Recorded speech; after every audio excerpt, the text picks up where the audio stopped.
तर भाजपचे दिवंगत लोकनेते गोपीनाथ मुंडेंचा आज स्मृतिदिन आहे. त्यानिमित्तानं धनंजय मुंडेंनी केलेली ट्विटरवरची एक भावनिक पोस्ट सध्या चर्चेत आली आहे. आयुष्यभरातील प्रत्येक संघर्ष हे संकट नाही तर संधी म्हणून तुम्ही सामोरे गेलात. तुमच्याच प्रेरणेनं आज संघर्षाच्या वाटेवर निखारे तुडवत चालतो आहे, पण उतरणार नाही, मातणार नाही, असं धनंजय मुंडेंनी आपल्या पोस्टमध्ये आज म्हटलंय.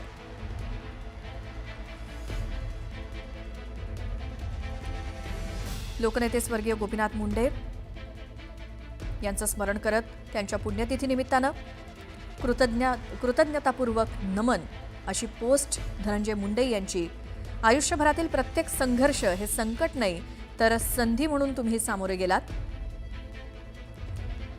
तुमच्याच प्रेरणेनं आज संघर्षाच्या वाटेवर निखारे तुडवत चालतो आहे, पण उतरणार नाही, मातणार नाही, असं हे ट्विट पोस्ट.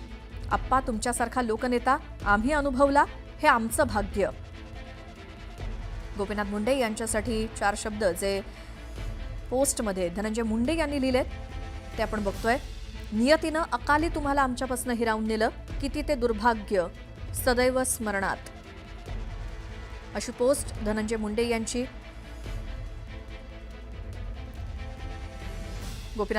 स्वर्गीय गोपीनाथ मुंडे यांच्या स्मृती दिनानिमित्तानं.